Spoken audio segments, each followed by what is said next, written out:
pertama. Saya Mas Rian sebagai pemateri kedua. Saya akan Mugoli sebagai pemateri ketiga. Saya Muhammad Imran sebagai pemateri keempat. Saya Rahmat Ridya sebagai pemateri kelima. Saya Ansar Kasino sebagai pemateri keenam. Kepada pemateri pertama untuk menyampaikan materinya. Pendahuluan masa penjajahan Jepang 1910 atau 1945 menjelaskan penindasan dan eksploitasi oleh Jepang serta munculnya gerakan perlawanan kemerdekaan.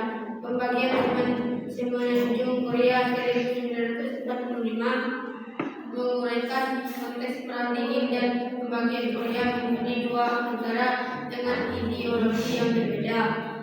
Rumus masalah: bagaimana bangsa Korea Utara telah menunjukkan perlawanan terhadap berbagai bentuk tekanan dan ancaman sejak masa penjajahan hingga era modern. Kepada pemateri kedua untuk menyampaikan materinya.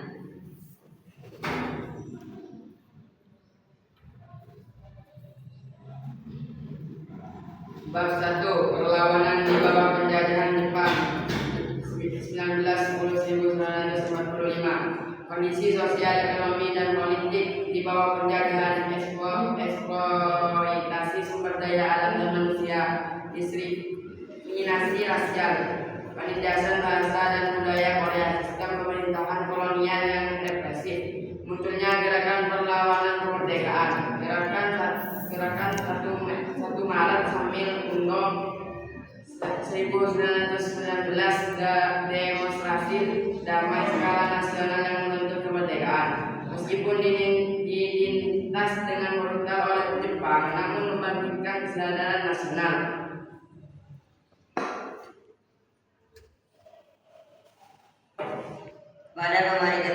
Kepada pemateri ketiga untuk menyampaikan materinya.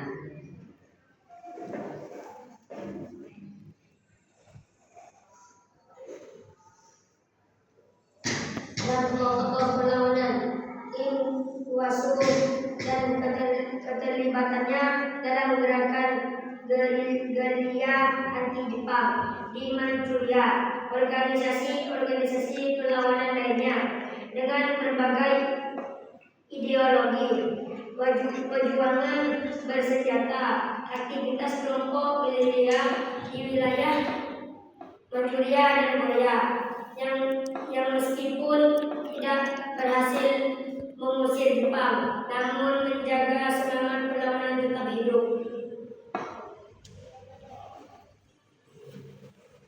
Kepada pemateri keempat untuk menyampaikan materinya.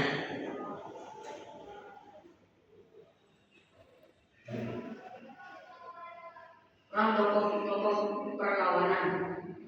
Kim Hwa-sung dan keterlibatan dalam mencitrakan gerilya anti Jepang di Manchuria, organisasi perlawanan lainnya dengan berbagai ideologi, perjuangan bersenjata, aktivitas kelompok gerilya di wilayah Manchuria dan Korea yang meskipun tidak berhasil mengusir Jepang, namun menjaga semangat perlawanan tetap hidup.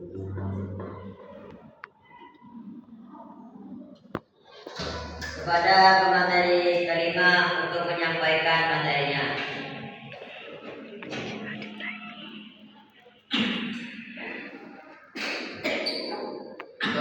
Perang Korea 1950 sampai 1953 dan konsolidasi kekuasaan di utara. Pecahnya perang Korea latar belakang ideologis dan geopolitik. Perang Korea Utara dalam perang perjuangan pertahankan di wilayah dan ideologi, hubungan internasional dan dampaknya, keterlibatan Tiongkok dan Uni Soviet. Pasca perang, pembentukan Republik Demokratik Rakyat Korea dan konsolidasi kekuatan di bawah Kim Il-sung, pengembangan ideologi sebagai landasan kemandirian politik, ekonomi, dan militer.